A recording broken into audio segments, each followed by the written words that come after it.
This is the Drift Tampa, and you're seeing it here with the frankly ridiculous drift tune applied.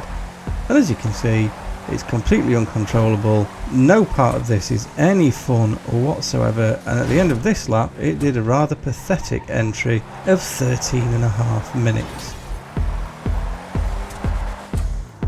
So let's dump the drift tune and try again. And here we go, much better lap. It's a lot cleaner than this short segment would have you think. And we do a much more sensible time of 9 minutes 29. But who cares? Really, who cares? Because there's only one way we want to see this car, and that's like this.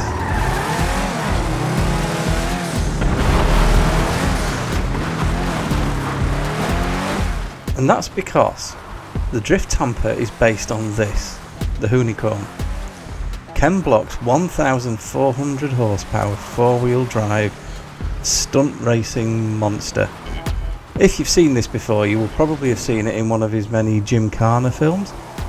So Ken Block was a professional rally driver and stunt driver who amazed us all with his Jim Carner series and his Climb Carner series and his many appearances on Top Gear, doing the sort of stunts that just seem unbelievable. Split second timing, fabulous camera angles, really high production standards. They were just so much fun to watch.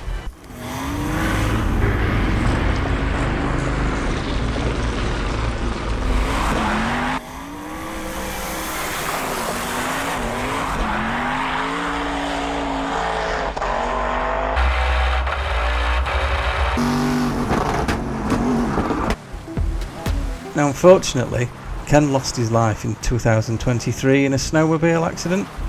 So whilst his daughter Leah is carrying on his legacy, we can too in GTA, and that's why this review is a little bit different. So for the car itself, should you buy this car?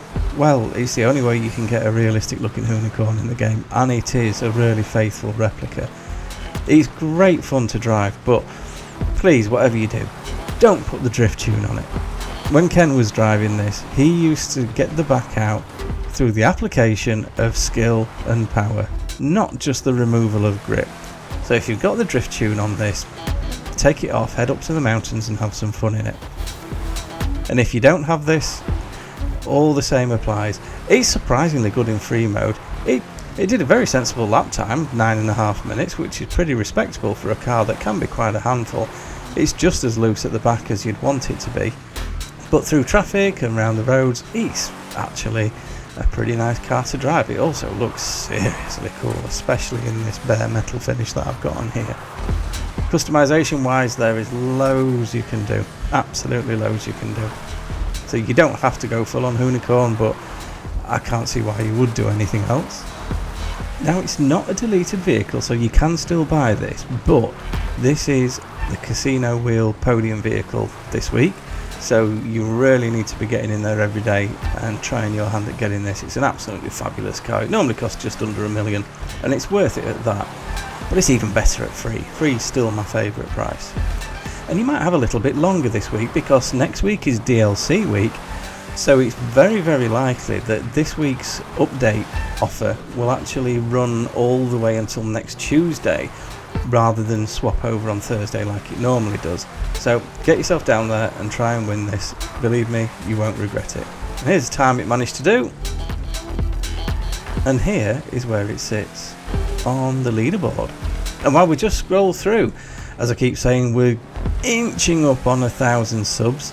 So my plan for that is, on whatever video I hit 1,000 subs, I'm going to count back through the last 10 videos and pull out the usernames of everyone who has commented on any of those previous 10.